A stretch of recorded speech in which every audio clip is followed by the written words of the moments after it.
Papo Rural. Oferecimento Plantio Jumil, a primeira concessionária Jumil do Brasil. Seguindo o nosso AgroSucesso nesta manhã, a gente vai falar de aposentadoria rural. E para isso, a gente recebe a doutora Larissa, ela é especialista nesse assunto e a partir de agora vai tirar todas as nossas dúvidas. Bom dia, doutora, bem-vinda. Bom dia, Leonardo, obrigada. Satisfação recebê-la por aqui para a gente falar de um assunto que faz parte da rotina, né? Aposentadoria rural, e às vezes a gente acaba não abordando muito esse assunto. E acredito que tem muita gente com dúvida, né? Com certeza, é um assunto que abrange muitos trabalhadores, tanto de carteira assinada como não, e a gente vai estar esclarecendo aí um pouco as dúvidas. Muito bem. A nossa produção fez uma seleção de perguntas exatamente com esse público e a gente selecionou as principais dúvidas, né, que vão surgindo quando a gente fala de aposentadoria rural. Então a gente tem aqui a primeira, qual a idade mínima para aposentadoria rural? Para o homem, a idade mínima é de 60 anos e para a mulher é de 55 anos. Excelente. E como ela é calculada para quem trabalha nas propriedades rurais? A pessoa deve, tanto o homem quanto a mulher, comprovar que exerceu a atividade rural nos últimos 15 anos, a partir do momento que ela faz o requerimento administrativo junto ao INSS, pleiteando o benefício da aposentadoria rural. Por mais que às vezes ela pense assim, não, eu trabalhei a vida toda na fazenda, nasci lá, mas se ela saiu da fazenda nesses últimos 15 anos, anteriores ao pedido do requerimento, ela não se caracteriza mais como trabalhadora rural para poder pedir o benefício. Isso que a senhora falou é muito interessante. A gente escuta muito isso, né? Não, mas eu tenho 20 anos de trabalho em propriedade rural. E aí, nesse período, às vezes, ficou 1 ano fora, 2 fora, 3, depois retornou, saiu de novo. Então, tudo isso afeta na hora de fazer esse cálculo. Sim, tudo isso comporta para poder fazer a somatória do tempo, né? Às vezes ela pode ter saído da área rural e ter voltado, porém ela não pode ter saído mais do que 120 dias no ano. Então, cada ano ela pode se ausentar da atividade rural apenas por 120 dias, para poder não perder a qualidade de trabalhador rural. Como que comprova, né, essa atividade rural? Isso é bom falar. Através de documentos, às vezes pela carteira de trabalho, da pessoa estar ali como trabalhador rural, como um vaqueiro, e também através de documentos oficiais, tipo na certidão de casamento. Tem lá a profissão trabalhador rural ou agricultor, também tem a matrícula, a pessoa tem os filhos e quando vai matricular, lá coloca profissão do pai, da mãe, e tem lá falando também que é trabalhador rural, certidão eleitoral, também consta a profissão. Então, são documentos que comprovam, que dão o início de prova material para a pessoa mostrar que ela é uma trabalhadora rural. Isso quando não tem a certidão de interior do imóvel também. Interessante. Esses dias a gente estava discutindo aqui sobre essa questão do que vem acontecendo aí com as legislações, na parte de reforma tributária, enfim. Muito se tem visto sobre a questão de que muitos trabalhadores passarão a optar pelo PJ, né? Proprietário da propriedade rural ali, por exemplo, ao invés de contratar pela CLT, contratar via PJ. Isso pode afetar a aposentadoria rural também? Pode. Por exemplo, aquele que está próximo de aposentar. Aí vem agora essa questão da reforma tributária, enfim, e o produtor rural fala, não, a partir de hoje vai ser tudo pelo PJ. Isso vai comprometer essa aposentadoria rural? Pode comprometer, desde que, se a pessoa que ele contratou fez um trabalho superior aos 120 dias, então isso compromete ele. Ele pode ter trabalhadores, ele pode empregar, porém não pode passar o período trabalhado seja superior a 120 dias no ano. Temos mais uma pergunta aqui, doutora, sobre a sazonalidade ou variação nas atividades agrícolas, se isso afeta a aposentadoria rural. Não, não afeta. Ele pode estar, por um período, vamos supor, trabalhando com gado, pode estar com lavoura, pode estar fazendo trabalho artesanal também. O trabalho dele, se for alternado, não faz diferença. O que vai ser analisado é se esse era um trabalho para sustentar o grupo familiar. Então, independente da atividade explorada na área, desde que seja ali rural, né? Ele, por exemplo, ele não pode falar, eu sou proprietário aqui, mas eu arrendo. Então, quem teria o direito seria a pessoa que está arrendando e não o proprietário. Então, ele tem que usufruir a terra para poder caracterizar como trabalhador rural. Excelente. A aposentadoria rural inclui algum tipo de assistência médica ou plano de saúde? Não, infelizmente não comporta. Infelizmente, falta ter esse cuidado, né, da Previdência para poder amparar o segurado. Agora, tem uma pergunta aqui que a gente recebe com frequência, várias pessoas já perguntaram isso. Se mesmo depois de ter aposentado, pode continuar trabalhando e se sim, se afeta o benefício? Assim, muitos trabalham ainda, né?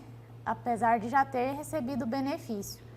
É uma coisa que assume o risco, vamos dizer assim, porque pode ser que o INSS faça um pente fino e veja que a pessoa está ali exercendo a atividade e venha a cancelar o benefício dele.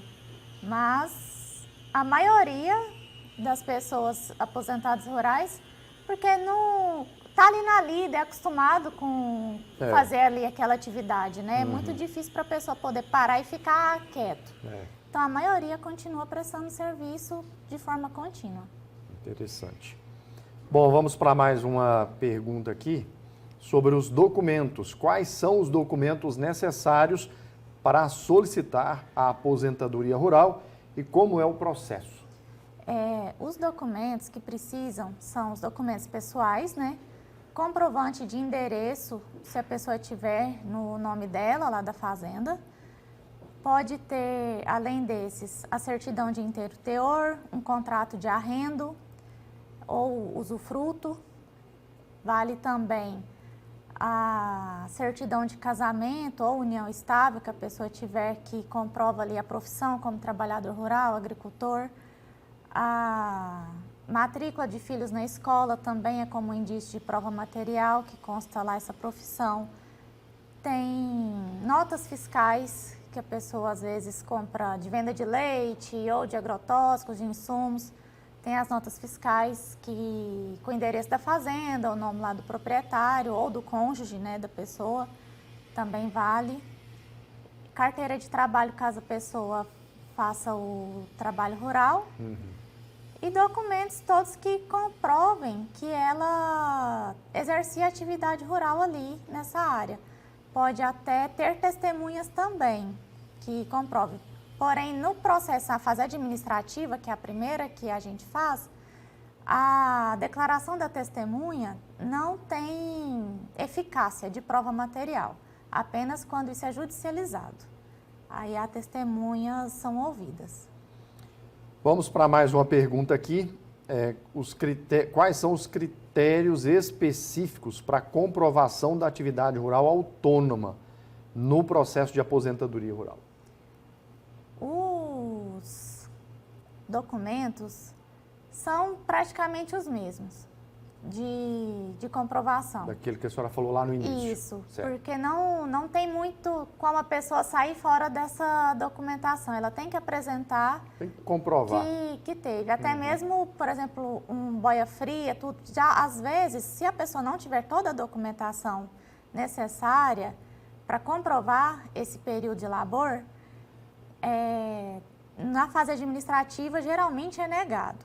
Então, a gente pega e faz o recurso para a fase judicial. E ali até o juiz vai ver a situação da pessoa, né? Ver como é um trabalhador, as características, faz perguntas para ver se a pessoa realmente entende. Às vezes, por exemplo, se é leite, pergunta quantos litros de leite que a pessoa tinha o costume de tirar com aquela quantidade de gado. Pergunta de cerca, como quantos metros que geralmente fica os postes para poder fazer a cerca. Pergunta na nota fiscal apresentada, vê ali que foi comprar um insumo, ele pergunta para que serve, para ver se a pessoa realmente analisa se sabe o que é a vida do trabalhador rural. Vamos para mais uma dúvida aqui. Como as variações nos rendimentos agrícolas ao longo dos anos podem influenciar o cálculo do benefício da aposentadoria rural? De questão de valores a ser recebido na aposentadoria rural, não interfere. O benefício da aposentadoria rural é para a pessoa receber ali um salário mínimo. Caso a pessoa queira receber mais do que um salário mínimo, aí o trabalhador rural tem que fazer contribuições autônomas e fazer um pedido de aposentadoria por idade ou por tempo de contribuição. Aí já entra também um pouco da questão da aposentadoria híbrida, que junta o tempo de contribuição urbana mais o tempo de rural, e aí conseguiria colocar um valor, dependendo da contribuição que ele faz, colocar um valor para receber acima do salário mínimo. Mas só pelos requisitos de trabalhador rural, recebe apenas um salário mínimo. Que bacana, interessante. Bom, doutora, e aqui no caso de Rio Verde, da nossa região, tem tido muita demanda, muita gente procurando pela aposentadoria rural? Tem muita demanda em Rio Verde, nas cidades vizinhas, né, adjacentes, tem muitas pessoas que já procuram, que às vezes foram boia fria em certo período, ou até a presente data, às vezes ainda faz um serviço aqui, outro ali para algum fazendeiro também. E vem, às vezes, com já a documentação toda, ou então, às vezes, só o início ali de prova material, para a gente poder estar fazendo o requerimento. E demora? Ou cada caso é um caso? Tem uns que vão conseguir mais rápido, outros vai levar mais tempo? Isso, demora um pouco. Quando a pessoa tem toda a documentação ali já, desses últimos 15 anos, ou até mais, de exercício de atividade rural, a pessoa leva lá para o escritório, faça um pente fino de quais os melhores documentos a serem utilizados. E aí, dependendo também do servidor que vai analisar, esse pedido pode ser deferido em até 3, 4 dias. Agora, depende também, quando tem pouca prova suficiente, né, para poder comprovar esse trabalho rural, e também do servidor que vai analisar, pode demorar alguns meses, pode o INSS fazer uma exigência também para apresentação de alguns novos documentos, para poder ter esse resultado na esfera administrativa. Então, na esfera administrativa, vamos supor assim, pode ser de dias até de 6, 8 meses, por aí, para poder ter uma resposta. Qualquer advogado está habilitado para fazer aposentadoria rural ou não? Não, a pessoa deve buscar um advogado especialista na área, né, para que entenda melhor quais são os documentos que devem ser utilizados. Pode ter documentos que prejudiquem o segurado na hora dele fazer o requerimento. Então, tem que ser um advogado especialista de confiança do segurado para poder entrar com esse requerimento. No momento de procurar esse advogado especialista, a senhora orienta que essa pessoa já tem o que em mãos para acelerar esse processo? Que ele tenha, além dos documentos pessoais, carteira de trabalho, porque o advogado tem que fazer uma consulta dos extratos de contribuições da pessoa para poder ver se houve ou não a contribuição como urbana, se houve atividade urbana ou se era rural. E também, caso ele seja casado, levar a certidão de casamento, se ele pega notas fiscais, levar as notas fiscais que ele possui, certidão de interventor do imóvel ou contrato de arrendo, de usufruto, o que ele tiver já, que o trabalho ali, que comprove que ele usa aquela área, ele já levar a documentação, fica mais fácil.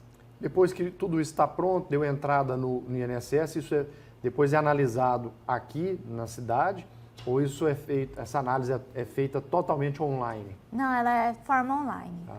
Antes da pandemia, né, era feito na cidade. Então, na própria agência aqui de Rio Verde fazia. Aí agora a gente faz o protocolo, porém, é analisado à distância, né? A gente não tem o contato com o analista, é analisado à distância e aí, posteriormente, ou eles fazem o cumprimento de exigência para apresentar novos documentos, ou então já dão uma decisão de deferimento ou indeferimento e justificam também o porquê que está sendo concedido ou não o benefício. Ficou melhor ou pior? Ou a mesma coisa? Não, quando está aqui, às vezes é mais fácil para a gente poder, quando está demorando muito, a gente ir ali, poder falar com o servidor, perguntar o que está acontecendo, ter esse contato direto, às vezes facilita. Porque às vezes a pessoa está ali ansiosa para ter o benefício e demora e às vezes não tem como a gente poder dar uma resposta além de falar que está em análise. Aí é mais difícil quando está à distância. É interessante a gente até esclarecer isso, né? Porque às vezes a pessoa está ali ansiosa, querendo saber se deu certo, se não deu, e às vezes o advogado fala, olha, está em análise, continua em análise. E às vezes a pessoa não entende isso, né? Sim. Acha que é o advogado que está enrolando. Não fiquem, porque assim, vai uma demanda muito grande para o INSS, É o né? Brasil de benefício. inteiro, né? Isso. E a pessoa ali às vezes não está. Tem o dela, tem o de benefício de prestação continuada, tem de pensão por morte, são todos os benefícios ali para poder serem analisados. Então demora um pouco, ainda mais quando tem vários documentos. Até eles fazer ali um pente fino para poder ver se realmente a pessoa está caracterizada ou não como trabalhador rural, demora um pouco. E no caso do INSS, eles não têm analistas, diríamos assim, segmentados, por exemplo, analistas só do rural, analistas do urbano, todo mundo faz de tudo. Todo mundo faz de tudo. Tá certo. Bom, doutora, para a gente encerrar, vamos às suas orientações finais, então, àqueles que estão pensando aí na sua aposentadoria rural, aqueles que já estão, né, bem próximo dela e para aqueles que ainda não, já se organizarem, né? Isso, a pessoa vendo que está ali, a mulher próximo a completar os 55 anos de idade e o homem também aos 60, já ver a documentação que tem, pegar tudo, desde quando, fala assim, nossa, foi lá em 1980, ver se consegue achar a documentação, que é um indício de prova material de peso para poder comprovar o trabalho rural. Veja quem é casado, a certidão de casamento, se está lá constando como trabalhador rural, a certidão de inteiro teor do imóvel, se a renda, se é usufrutuário, veja os contratos que possui para poder pegar. Veja também a questão de onde os filhos estudaram, se tem lá na matrícula dele que era trabalhador rural. Ver também se as notas fiscais, se você não guarda as notas fiscais, ver para onde você armazena grãos, para onde vende leite, se eles conseguem emitir uma segunda via dessa nota fiscal. E ir juntando, fazendo um dossiê desses documentos para quando chegar o momento já ter tudo ali mais facilitado para a gente poder fazer o requerimento. E também, se for o caso, de ter testemunhas que possam fazer declarações falando que conhece a pessoa, sabe que ela exerceu atividade rural, porque é um documento válido também. Excelente. Doutora, muito obrigado pela presença e volte mais vezes para a gente falar sobre esse assunto. Obrigada, eu que agradeço pela atenção, pelo convite e estou à disposição. Papo Rural. Oferecimento Plantio Jumil, a primeira concessionária Jumil do Brasil.